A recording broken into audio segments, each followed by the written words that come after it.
Bonjour et bienvenue dans votre magazine de l'innovation. Alors je commencerai par parler porte-monnaie ce matin.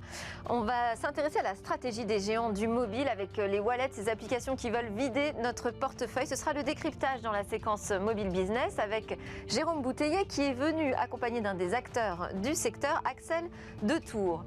Et puis ensuite nous nous intéresserons aux technologies qui transforment l'agriculture. Alors là, on va découvrir un écosystème de start-up qui apporte de l'innovation dans ce domaine, mais aussi la mutation numérique de la filière agricole ou encore la recherche vers une agriculture personnalisée. Nous aurons notamment avec nous une agronome de l'Institut de recherche de l'INRAE.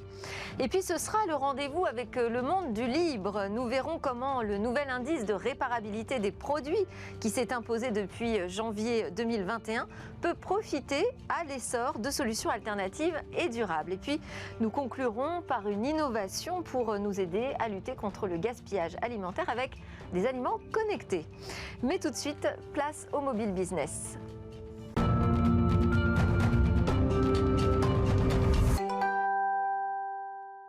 Alors avec les wallets, les GAFA veulent vider notre portefeuille. C'est ce que va nous expliquer Jérôme Bouteiller. Bonjour Jérôme. Bonjour. Je rappelle que vous êtes fondateur d'Écran Mobile et donc aujourd'hui vous êtes venu en compagnie d'Axel Detour qui est fondateur de Captain Wallet. On parle cette semaine de ces applications, les wallets. Alors quand je dis qu'elles ont l'ambition de vider notre portefeuille, on peut le prendre au sens propre comme au sens figuré. Effectivement, les wallets aujourd'hui ce sont des applications qui peuvent embarquer des titres de transport, des tickets de caisse, des cartes de paiement et effectivement des cartes de fidélité. Et elles vont concrètement remplacer nos portefeuilles physiques. Aujourd'hui il y a toute une nouvelle génération d'applications qui sont apparues sur le marché. On peut citer des indépendants comme Feedme, Fidall ou Storecard qui revendiquent des millions d'utilisateurs sur le marché français.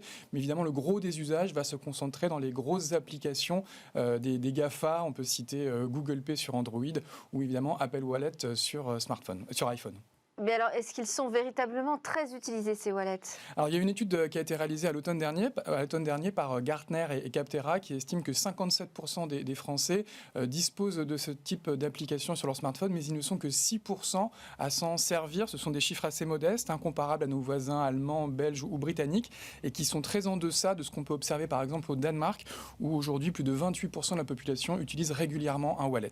Et cela dit, la crise Covid-19, elle a pu accélérer un peu les usages ? Effectivement, on le sait, le Covid accélère l'usage des applications et des solutions sans contact et la même étude estime que l'usage des wallets a augmenté de 8% au cours de l'année dernière, principalement auprès de personnes qui utilisaient d'ailleurs déjà des wallets.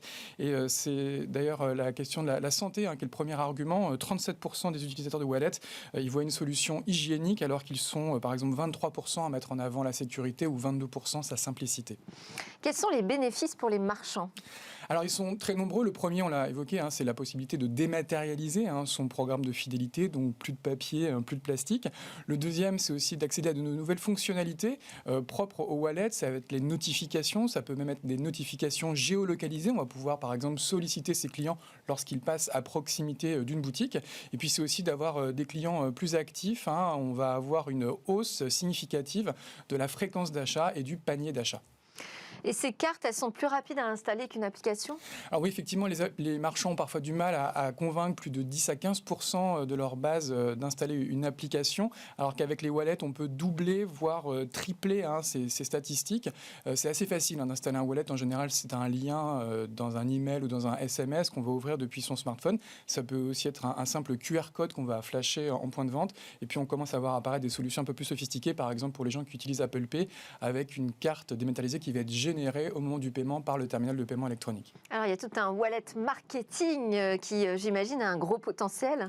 Alors, il y avait une autre étude qui avait été réalisée par Statista qui expliquait que le marché du wallet marketing allait passer de 300 milliards de dollars en 2017 à peu près à plus de 1200 milliards de dollars en 2021 et concernait plus d'1,5 milliard de personnes sur Terre. Alors, on en a déjà beaucoup parlé, c'est surtout tiré par les usages du paiement mobile en Asie et notamment en Chine. Mais les Occidentaux commencent à s'y mettre et ils auront très prochainement le plaisir de se faire vider leur portefeuille par Apple et Google. Mais alors, pas seulement, puisque nous avons un spécialiste du wallet marketing sur ce plateau qui est français. Axel Detour, alors ça vous va si on dit que votre métier, c'est de vider notre portefeuille ? Ça me va bien dans le sens où effectivement, ce qu'on fait, c'est qu'on vide les portefeuilles physiques pour mieux remplir les portefeuilles dématérialisés. Donc il y a beaucoup d'avantages à ça. D'abord, un avantage écologique, comme Jérôme le soulignait, moins de plastique, moins de papier. Je pense que c'est un enjeu que tout le monde poursuit aujourd'hui. Il y a un avantage pour les clients finaux. C'est un lien direct, c'est beaucoup plus simple, beaucoup plus facile pour eux d'avoir leur carte de fidélité sur le mobile. Il n'y a pas besoin d'être un geek, pas besoin d'être hyper jeune pour comprendre comment ça se passe. Il suffit juste d'avoir un smartphone, puisque Apple Wallet et Google Pay sont natifs sur les téléphones. Et puis après, pour les marques, c'est très intéressant parce que ça leur permet d'être vraiment dans le téléphone de leurs clients de façon extrêmement simple. C'est vraiment à la main du client, c'est lui qui décide ou pas. Donc il n'y a pas de jeu entre la marque et le client, c'est quelque chose, un contrat qui est très clair. Et puis grâce à une plateforme comme la nôtre, une fois qu'on a dématérialisé, donc on parle de carte de fidélité, mais ça peut être une offre, ça peut être de la e-Resa, on va le voir avec le Covid, etc. C'est des cas d'usage qu'on peut voir. Alors, on peut être dans le wallet très simplement. Alors justement, le Covid, il a accéléré les usages de ce type de solution. On peut donner quelques chiffres, notamment pour les soldes de cet hiver. Alors il y avait une tendance de fond déjà depuis 2-3 ans sur les wallets, parce que c'était très compliqué pour une marque d'être présente sur le mobile via les canaux traditionnels, app, email, SMS, etc. Mais c'est vrai qu'avec le Covid, l'usage du sans contact a encore plus poussé le wallet à émerger, parce qu'on paye sans contact, on monte sa carte sans contact, etc. Et donc par exemple avec les soldes, nous, quand elles ont été lancées la semaine dernière, on a mis à jour plus de 6 millions de cartes juste en une matinée. Donc c'est quand même beaucoup de monde, c'est un volume qui est beaucoup plus important qu'il y a 2 ans par exemple. Là, depuis 2 ans, ça progresse énormément. Donc il y a une présence du wallet dans le mix marketing des marques est de plus en plus important, clairement. Et pour vous, il y a une concurrence qui se fait entre le canal du wallet et les applications ? Alors, le wallet n'a pas vocation à remplacer une application. Il ne fera jamais autant qu'une application. Il est plutôt complémentaire d'une application. Ce qu'il faut juste savoir, c'est qu'une application, et là, le marché, ça y est, c'est pris le mur un petit peu de l'application, entre guillemets, un peu saturé. On se rend compte qu'en fait, il y a 4-5% d'une base de données qui est vraiment sur une application, qui est actif. Donc, ce qui fait qu'il y a 95 autres % d'une base de données d'une marque qui n'a pas d'application et qui a besoin d'autres canaux pour engager. Et c'est là que le wallet intervient, c'est là qu'il est intéressant pour la marque. On peut avoir les deux, évidemment. Il y a beaucoup de marques avec lesquelles on travaille qui ont les deux et qui ont les deux populations qui cohabitent très bien. Et je crois que ce sont des wallets que l'on garde sur son smartphone. Plus de 90% des gens gardent sa wallet. Donc du coup, ça libère des usages comme les notifications et ça peut remplacer le SMS ou le mail. Alors, alors ça, je pense, nous, on ne recommande pas à nos clients que le wallet remplace l'email. Pour nous, l'email, c'est quand même un outil. Il faut faire beaucoup d'emails pour toucher peu de monde. Il faut continuer ce malheureusement. Mais c'est pour ça que le wallet vient aussi en appui de ça, parce que très souvent l'email est va dans les spams ou dans la junk mailbox qu'on a tous, pardon pour l'anglicisme. Par contre, ça remplace le SMS. C'est 30% moins cher qu'un SMS. C'est beaucoup plus efficace qu'un SMS, parce qu'avec la notification, on peut parler de façon beaucoup plus ciblée, beaucoup plus précise, beaucoup plus régulière. Et c'est ça qui a un impact très important sur le chiffre d'affaires des entreprises via ce canal-là. Alors Jérôme le disait, les usages d'achat depuis le mobile sont encore faibles sur smartphone. Est-ce qu'on est en retard, nous, les Occidentaux, là-dessus ? Alors, il y a beaucoup de stats en fait autour du wallet, parce que la définition du wallet est assez large. Si on prend le wallet tel que nous, on l'envisage, c'est-à-dire dans le sens Apple Pay et Google Pay, qui permettent de dématérialiser un support marketing, on se rend compte qu'on a une centaine de marques aujourd'hui avec lesquelles on travaille en France. Et puis il y a des chiffres qui commencent à arriver qui sont assez intéressants. Il faut savoir rien qu'Apple, sur les transactions faites par le wallet, c'est 15 milliards de paiements de transactions par an. C'est l'équivalent de PayPal, alors que le wallet il a été lancé en 2014. Ils font 3 fois leurs chiffres tous les ans. Donc la vague, ça y est en train de monter vraiment. Une autre statistique intéressante, je sais que Jérôme aime bien les statistiques, mais Mastercard, cette année, a remonté le fait qu'en novembre 2019, il y avait 3% des paiements qui se faisaient via mobile. Et en novembre 2020, c'était déjà 10%. Donc il y a un impact Covid, il y a une accélération ces dernières années, cette année particulièrement, qui s'est effectuée. Merci beaucoup Axel Detour, fondateur de Captain Wallet. Et merci aussi à Jérôme Bouteiller, fondateur d'Écran Mobile. C'est l'heure de notre talk sur le mariage entre la tech et l'agriculture. Agriculture et tech font-elles bon ménage? Alors, on va voir ça tout de suite avec Sébastien Gibier, directeur de SAP IO Fonderie Paris, un programme d'accélération des startups orientées agribusiness porté par le géant des logiciels professionnels SAP. Également autour de cette table, Sébastien Picarda, directeur général d'AgData Hub, qui est une plateforme d'échange de données pour le secteur agricole. Et là, c'est une initiative portée par des acteurs du monde agricole et de la Banque des territoires.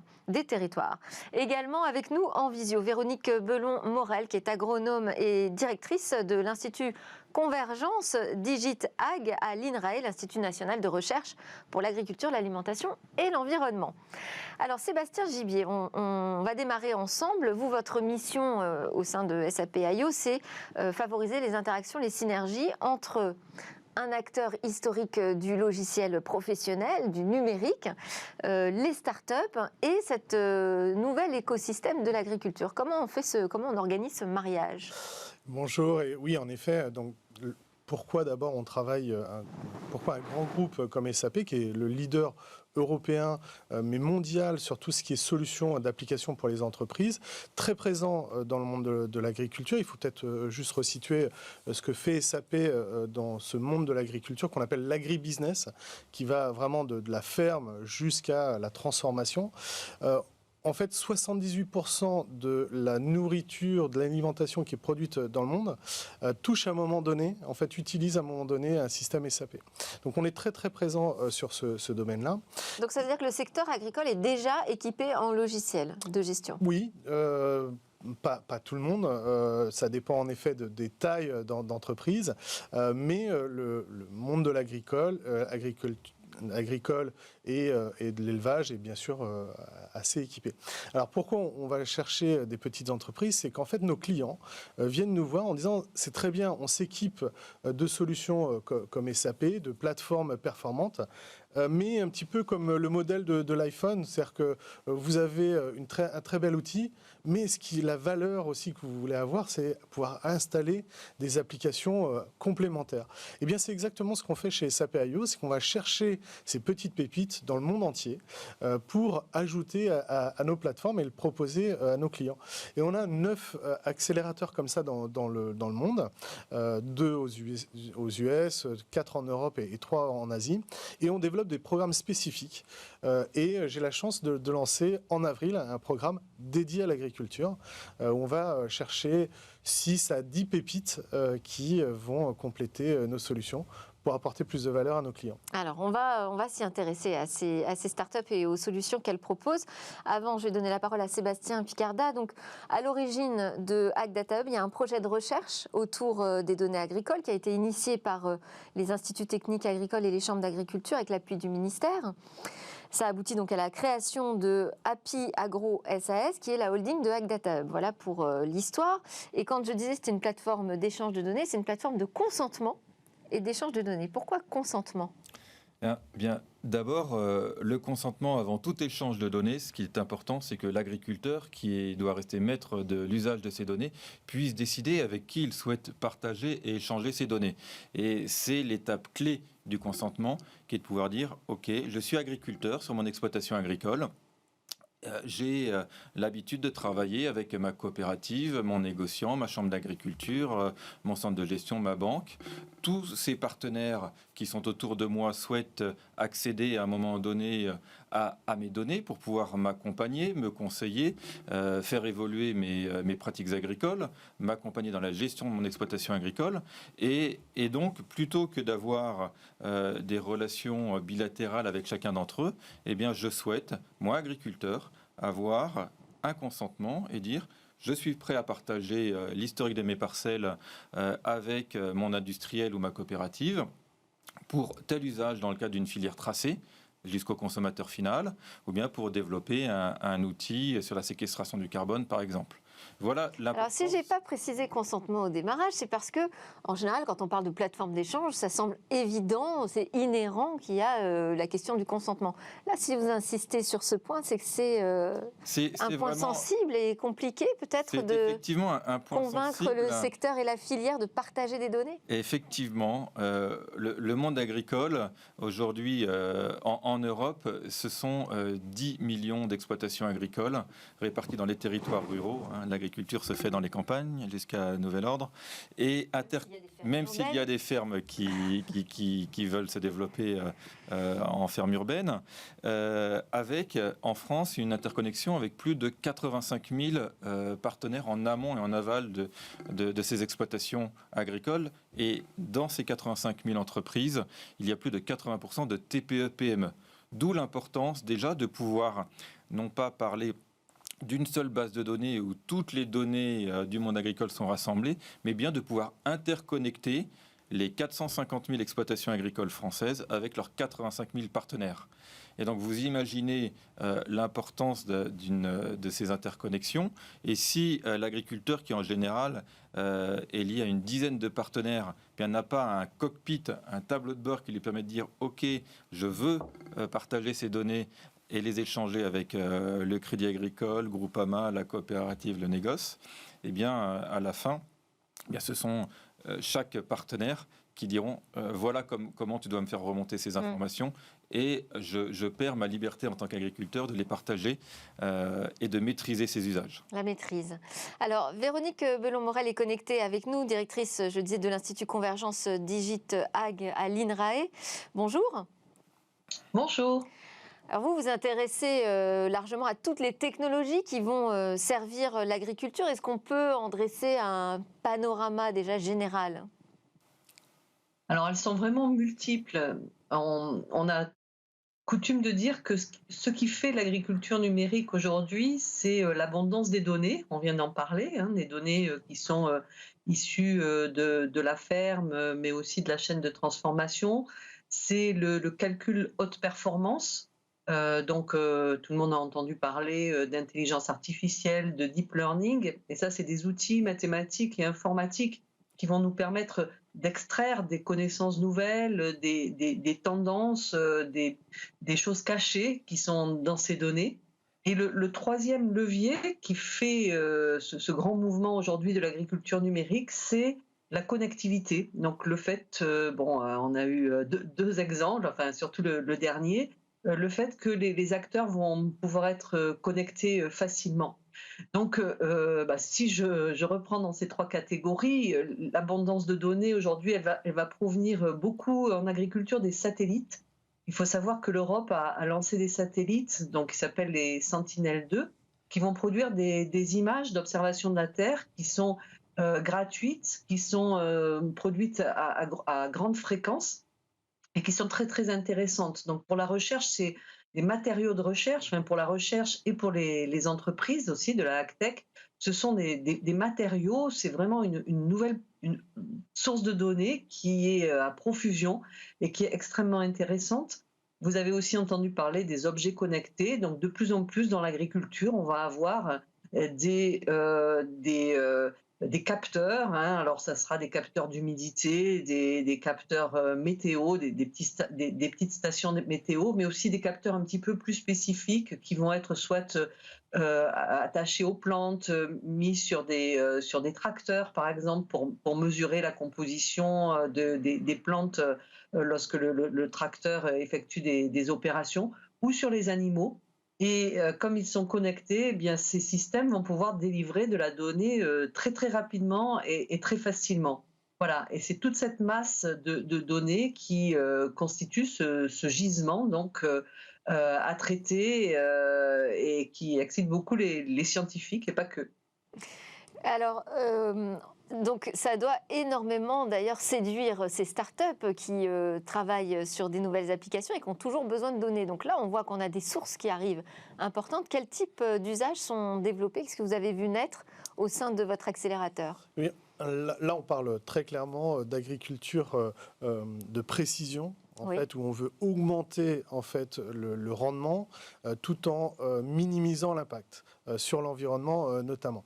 Et là, en effet, on a plein de startups qui sont sur ce domaine-là. Comme vous le disiez, il y a le côté des sources. Donc, nouvelles sources avec le satellite, les drones, mais aussi le traitement, l'analyse avec de l'intelligence artificielle, du machine learning, mais Quel aussi... type d'application on voit émerger, des outils nouveaux qui sont entre les mains des agriculteurs? Alors là, par exemple, on a une start-up qui s'appelle Agranimo, qui justement fait des capteurs qui notamment analysent le sol et est capable de dire à l'agriculteur quelle quantité d'eau ou quelle quantité de fertilisant il doit mettre, alors quasiment pied par pied de plantation ou sur des sillons ou sur des parcelles. Donc là, on est C'est-à-dire vraiment... qu'il va falloir aller mettre un capteur au pied de chaque parcelle? Alors, on pourrait imaginer ça comme ça. On a une autre société qui fait de la culture de palmiers et qui envoie des drones. Il faut savoir que le drone est la deuxième utilisation des drones dans le monde. Après le militaire, c'est l'agriculture. Et on a un client qui envoie des drones pour analyser chaque palmier et sur la base des images récoltées est capable de dire et d'analyser quel traitement il doit faire sur chaque palmier. Donc on est vraiment dans cette agriculture de précision qui est un domaine formidable pour les startups pour se développer. Est-ce que c'est formidable, je pose la question de l'euromariage ou pas, est-ce que c'est formidable pour les agriculteurs? Est-ce qu'ils sont charmés par ces nouveaux outils, cette agriculture de précision, ou au contraire, ça les bouscule énormément et c'est encore compliqué à passer ce cap?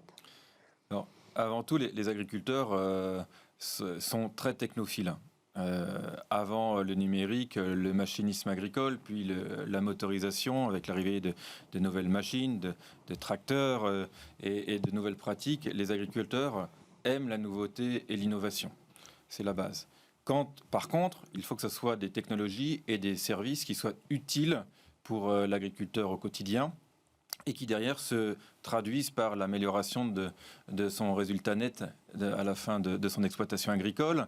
Et je rejoins ce que disait Sébastien, il y a deux types de services. Les services aux agriculteurs professionnels avec de l'agriculture de précision, de la simulation et l'appui de l'intelligence artificielle que Véronique a indiqué, qui là permettent à l'agriculteur d'améliorer ses pratiques, de pouvoir optimiser ses charges d'exploitation, voire mutualiser des investissements en termes de tracteurs ou de nouvelles technologies. Donc là, c'est plutôt le poste dépenses et charges d'exploitation. Et il y a le deuxième type de valorisation des usages liés aux données agricoles, qui sont la traçabilité filière jusqu'au consommateur.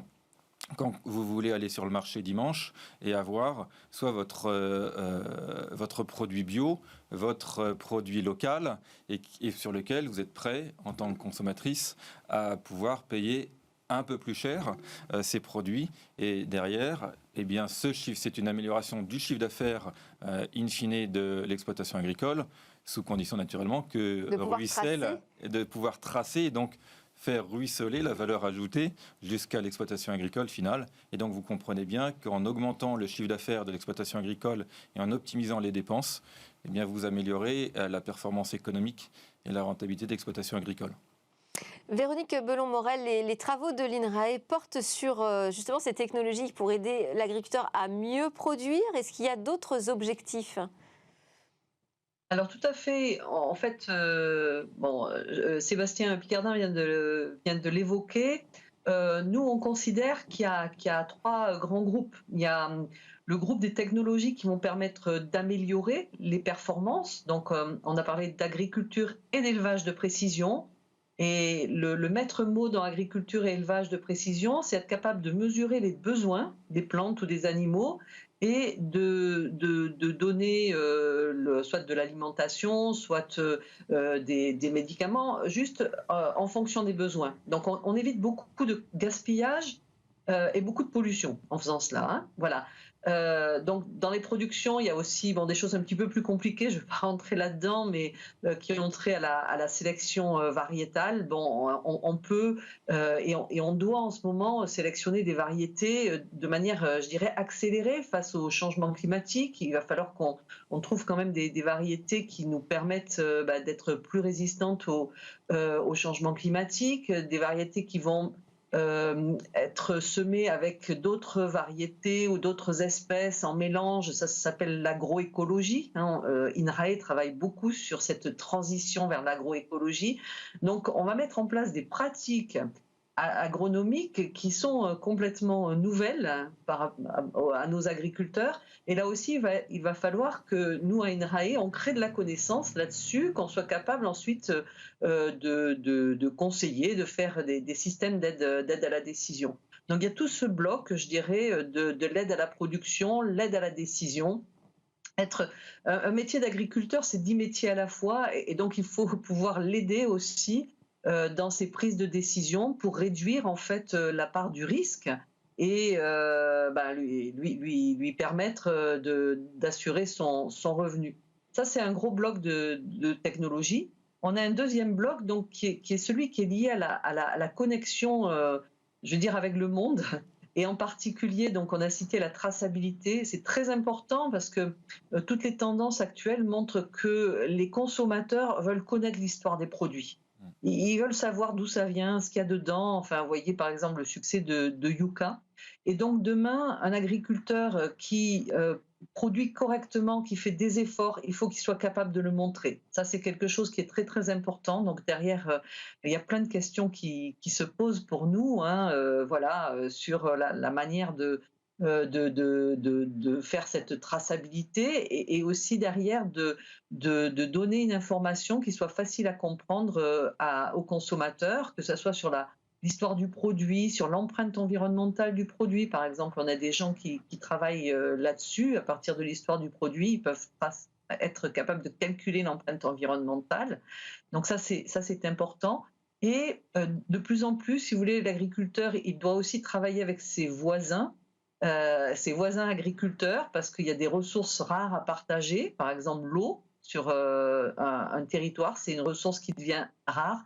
Et là aussi, le numérique peut aider à connaître les niveaux de ressources et à partager. Voilà, donc ça, c'est ce deuxième point qui est important, c'est celui de la connexion dans les chaînes de valeur et dans les territoires. Et le troisième gros bloc, alors on n'y pense pas toujours, mais c'est les agriculteurs eux-mêmes qui nous disent combien c'est important pour eux, c'est la connexion entre eux, entre les pairs, pour se sentir moins seul, parce que finalement, être agriculteur, on est souvent tout seul sur ses parcelles, se sentir moins seul. Donc les réseaux sociaux fonctionnent très bien, il y a des associations avec des réseaux sociaux vraiment spécialisés pour les agriculteurs, sur Twitter par exemple. Et puis, se connecter aussi au savoir, apprendre, partager. Voilà, donc tout cet aspect d'accès à la connaissance qui est facilité par Internet, c'est quelque chose aussi qui est vraiment plébiscité et sur lequel il faut que la recherche travaille également. C'est pas si évident, en fait, de faire des systèmes d'information qui vont être faciles d'accès, dans lesquels on ne va pas se perdre, etc. Voilà, donc trois gros blocs dans les recherches. La recherche, effectivement, mais également le domaine des startups. Est-ce que vous aussi, vous travaillez comme ça, autour de 3 blocs ? Alors, on travaille notamment nos sujets... L'aide à la décision sur la production, les relations avec les agriculteurs, avec le monde autour d'eux, et puis... Alors, nous, on a 3 sujets dans nos prochaines cohortes. On a notamment la traçabilité qui a été évoquée ici, cette agriculture de précision et tout ce qui est sustainable, développement durable, sur lesquels il y a des choses vraiment très intéressantes. Je reprends l'exemple sur le sujet de la traçabilité. Oui. On accompagne par exemple une start-up qui s'appelle Bubblebees, qui est basée en Indonésie et qui pêche le thon et qui ont développé sur de la technologie blockchain. Alors ça fait un peu peur comme ça, on se dit waouh, ça doit être compliqué, mais qui permet en fait de tracer dès la pêche du thon par le pêcheur qui est sur sa petite barque, de taguer le thon et de pouvoir le suivre pendant toute sa vie. Par exemple, lorsqu'il va y avoir des contrôles sanitaires, de transformation sur la chaîne de production et ensuite de la mise en place, la mise à disposition dans la distribution, jusqu'au consommateur qui va pouvoir taguer et voir vraiment d'où vient ce poisson. Donc c'est vrai que sur la traçabilité, la blockchain est vraiment la technologie clé. On voit même des supermarchés aujourd'hui, des grandes enseignes qui communiquent là-dessus auprès des consommateurs en disant vous pouvez maintenant effectivement, avec un QR code, remonter jusqu'à l'origine de l'aliment. On aide aussi une coopérative qui s'appelle Nataïs, une française, en fait un acteur dans le popcorn qui est le leader européen du popcorn et qui est basé dans le sud-ouest et qui aide aussi bien les producteurs de maïs que lui, sa chaîne de production, à automatiser toute cette traçabilité d'où vient ce maïs, comment il a été produit, comment il a été transformé, pour justement donner cette information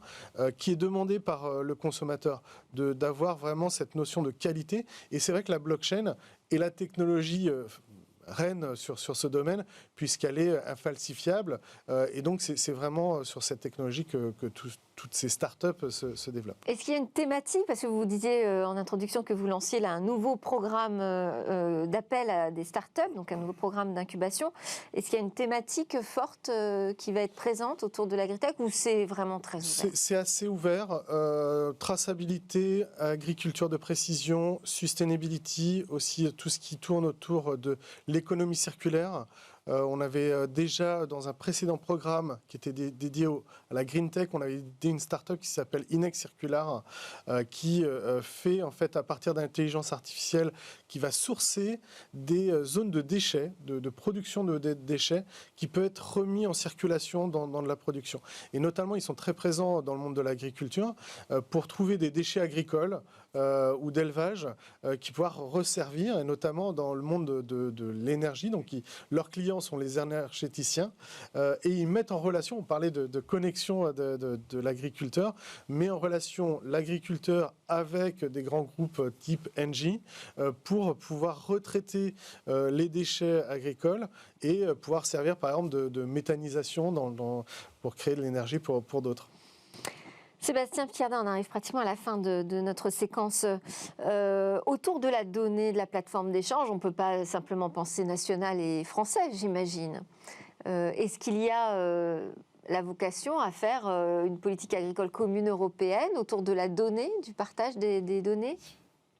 Oui, tout à fait. Et là, on rejoint la question de la souveraineté autour de la donnée et des infrastructures. Aujourd'hui, vous voyez bien les grands blocs que sont les GAFAM américains d'un côté, les BATX chinois de l'autre, les Russes un peu plus discrètement.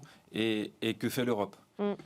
Que fait l'Europe ? Eh bien, pour l'instant, on n'a pas de GAFAM sur ce secteur. On n'a pas de GAFAM, mais on a des réseaux de recherche, on a des startups, ça vient d'être dit, on a certains leaders du monde de l'édition de logiciels, SAP, Dassault Systèmes et autres. Et on a l'intelligence et les cerveaux. Maintenant, il faut que le modèle économique et le cadre réglementaire, qui est parfois un peu spécifique, et la vision de l'Europe et de sa souveraineté se traduisent dans les faits. Et il y a un élément important. C'est une vision différente de la vision de la France, de ce que vous faites avec Data Hub en France ? Non, on est vraiment, si je puis dire, un peu en préfiguration de le monde agricole a quand même bénéficié de la politique agricole commune, de la PAC, depuis le traité de Rome. Donc c'est la première politique intégrée européenne. Et donc on se retrouve tout à fait dans la politique intégrée numérique que le commissaire Breton a annoncé début 2020 avec la stratégie data de la Commission européenne, qui se traduit actuellement sur des discussions réglementaires avec des projets de règlement sur le Data Governance Act. Donc, où sont les freins alors, si tout le monde travaille ensemble ?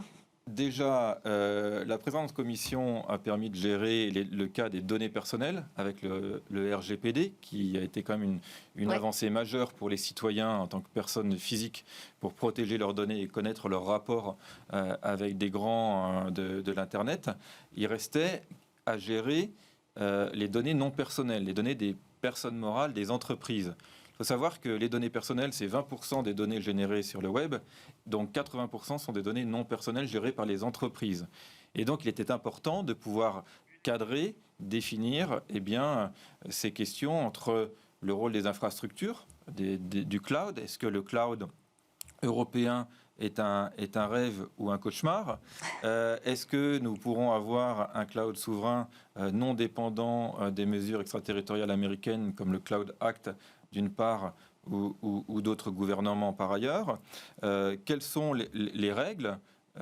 qui généreront les échanges de données entre entreprises.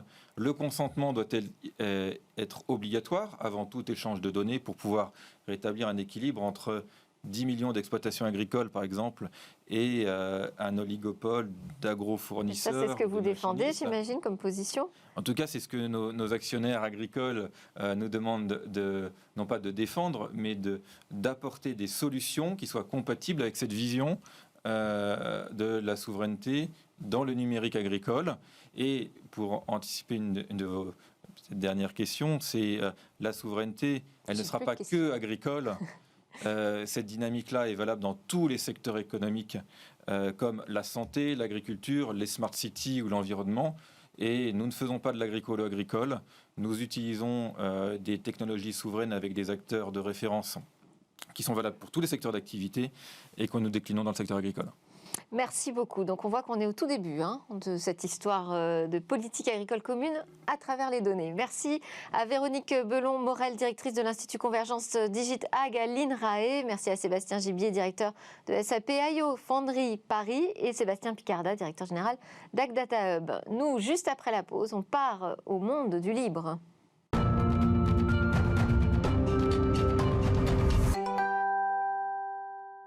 Nous sommes de retour pour la suite de Smart Tech et notre rendez-vous avec Jean-Paul Smets, PDG de Rapid Space, pour nous parler du monde du libre. Bonjour Jean-Paul. Bonjour.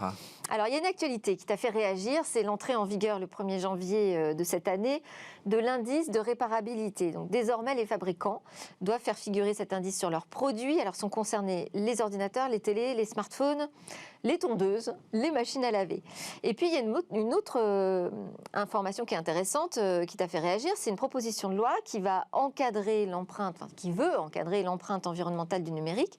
Et là, elle s'attaque à la question de l'obsolescence programmée, notamment l'obsolescence logicielle. Et donc toi, tu penses que tout cela a un impact sur le monde du libre? Oui, et pas seulement dans le domaine du logiciel. Lorsqu'on cherche, par exemple, appareil ménager hors service sur Internet, on tombe sur un article du magazine Femme Actuelle qui explique comment aller sur le site happy3d.fr pour imprimer soi-même des pièces de rechange, comme par exemple la poignée d'un couvercle de cuisson. Il y a bien écrit sur le site que c'est du Creative Commons, une licence libre souvent utilisée par les artistes ou par les designers. Soutien de Femme Actuelle. Oui. Ça alors. Voilà. Okay. Et c'est très bien. Ouais. Et on est en fait sur quelque chose d'assez pionnier en France, puisque cette initiative, ça date de 2016. J'ai vu ça dans aucun autre pays. Et c'est deux majors qui ont fait ça. Boulanger, la chaîne de distribution, et Cult. Cult, c'est une place de marché qui a été créée par Pierre Hérol et Hugo Fromont. C'est la plus grande place de marché mondiale de pièces imprimables 3D avec 2 millions d'utilisateurs. Et c'est français. Et alors d'où vient cette relation justement entre le libre et la réparabilité? On la trouve dans d'autres domaines. On la trouve aussi dans le domaine des systèmes d'exploitation, avec un vieux problème. Si on regarde par exemple le marché et qu'on veut acheter un smartphone dégooglisé avec un système qui respecte la vie privée, et qu'on veut par exemple quelque chose qui vient de la eFoundation, 5 des 6 modèles qui sont mis en vente en fait sont des modèles qui sont soit réparables, soit issus du recyclage. Avec 3 modèles Samsung recyclés en Europe et 2 modèles Fairphone néerlandais dont toutes les pièces sont réparables soi-même. Et c'est la même chose dans le domaine des serveurs et de l'infrastructure.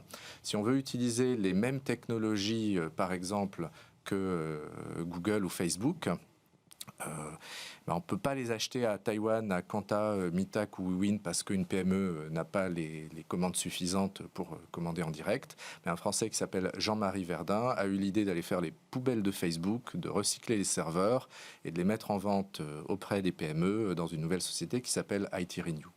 Et dernier exemple, si on veut un PC, on va dire installé avec le système Cubes, le système recommandé par Edgar Snowden, là encore, ça vient du recyclage de PC ThinkPad, anciennement IBM, par une société allemande. Et alors, si on pouvait choisir son système d'exploitation, on subirait moins de ralentissement, de baisse d'autonomie que ce qu'on constate aujourd'hui sur nos smartphones ou nos PC. Comment ça se fait qu'on ne puisse toujours pas d'ailleurs choisir son système d'exploitation ou sur son PC ou sur son smartphone d'ailleurs, hein. C'est quand même un combat qui est mené depuis longtemps. depuis 20 ans par un collectif qui s'appelle Racketiciel. Et on a, hélas, puisqu'en fait j'en ai fait partie, un problème de faiblesse de nos gouvernements en Europe. Donc Racketiciel, depuis 20 ans, a essayé d'expliquer que quand on achète un PC entre 300 et 400 euros avec un système vendu par ailleurs à un prix public de 200 euros, c'est difficile de dire que ce n'est pas un prix significatif et que ce n'est donc pas une vente liée ou forcée. Mais hélas, la Cour de justice de l'Union européenne en 2016 a sanctuarisé le principe de la vente liée. Et aujourd'hui, toutes les initiatives qui cherchaient à changer cela ont échoué. Et tu voulais nous dire quelque chose d'important à ce sujet? Que le gouvernement français, en fait, depuis 20 ans, a toujours été dans un sens favorable à Microsoft. Et ça a commencé en 2007, quand Luc Châtel... Sur les histoires de vente liée. Oui.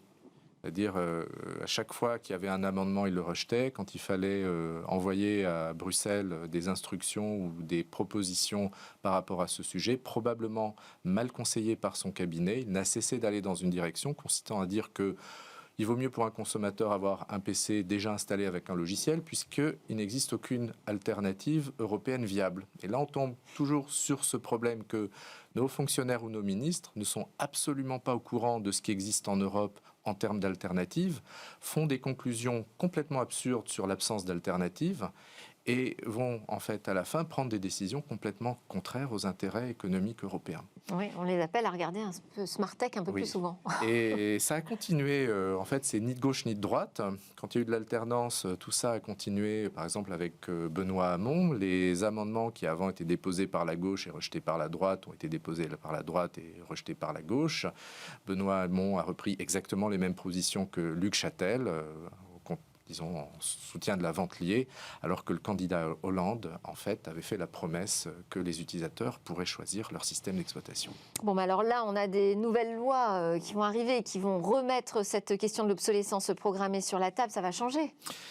Oui, je pense qu'en fait, ça donne un nouvel angle, et un angle, en fait, qui est compris par les nouvelles générations, puisqu'en fait, on voit que tous les moins de 30 ans sont particulièrement sensibles au sujet de l'environnement ou à la protection de la planète. Et un constructeur qui, par exemple, met à jour les logiciels des smartphones, les rend un peu plus lents, les fait consommer plus d'énergie, ralentit la batterie, c'est quelque chose qui choque profondément des jeunes qui aujourd'hui sont sensibles à l'environnement. C'est plus du tout acceptable. Oui, et donc ce qui va se passer, c'est que soit les constructeurs de smartphones vont devoir faire attention à ne plus faire de l'obsolescence programmée, soit ils devront laisser les utilisateurs choisir leur système d'exploitation pour mettre un système plus efficace, notamment un logiciel libre, et dans les deux cas, tout le monde sera gagnant. Juste pour terminer, à part les smartphones, est-ce qu'on peut imaginer d'autres applications de la réparabilité au monde du libre ? De façon générale, plus on aura de modèles 3D libres ou plus on aura de produits en licence libre que l'on peut fabriquer soi-même, plus on verra des ateliers de fabrication de la production localisée être localisés en France, et donc on aura moins de transport et moins d'émissions de CO2. Merci beaucoup Jean-Paul Smets pour ce décryptage de l'actualité sur l'indice de réparabilité et peut-être la fin de l'obsolescence programmée. Jean-Paul Smets, PDG de Rapid Space. Alors à suivre une innovation, on reste dans cette idée anti-gaspillage alimentaire.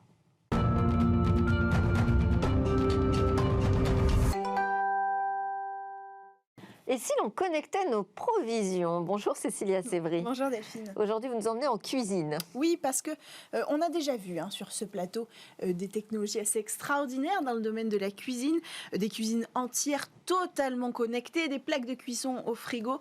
Mais voilà, ces technologies, elles sont pas accessibles au grand public pour tout de suite.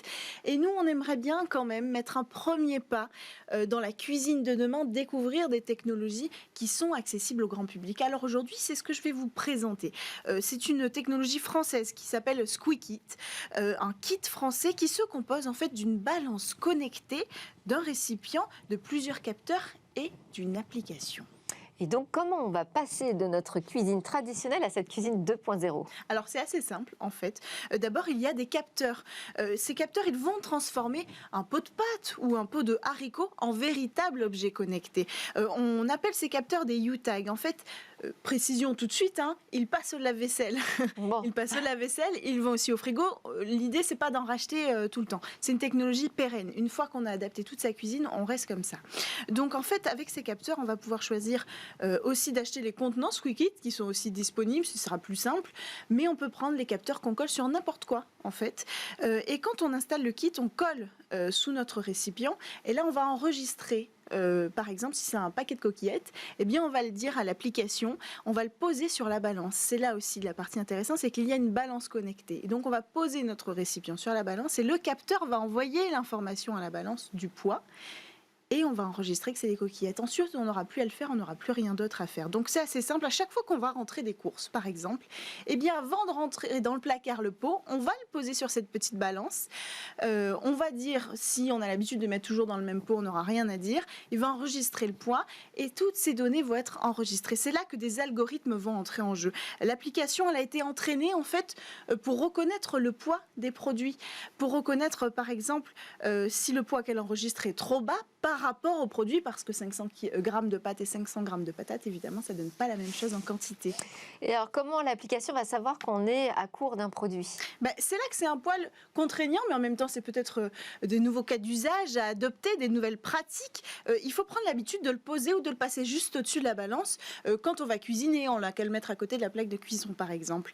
Et alors, le système va enregistrer automatiquement la donnée quand on va le passer dessus. Donc il va enregistrer le poids, donner l'information à l'application et l'application, si le poids est trop bas, elle va tout de suite le mettre sur la liste des courses par exemple. Et donc comme ça, il va y avoir une vraie gestion du stockage alimentaire qui sera dans notre placard et on peut aussi, c'est important, ajouter la date de péremption. Comme ça, on évitera de gaspiller encore nos yaourts parce qu'il y a toujours le dernier yaourt qu'on a oublié dans le frigo. Et bien là, on va recevoir une petite notification pour nous dire que c'est bientôt le moment de manger notre yaourt. Qu'est-ce qu'on a d'autre comme service avec cette techno ? Eh bien, j'en parlais avec l'application. C'est comme une véritable assistante de vie quotidienne, en fait, dans notre cuisine.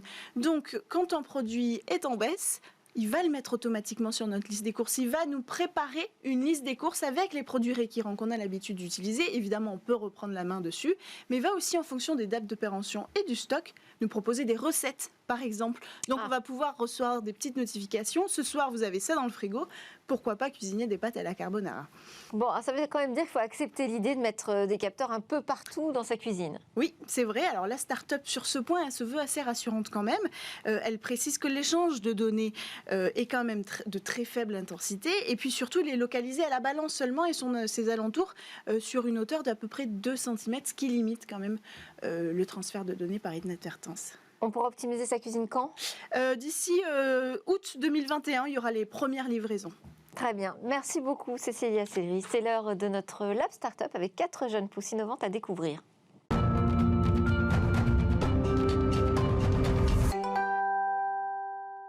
Merci beaucoup de nous avoir suivis. Je vous dis à demain pour de nouvelles discussions sur la tech.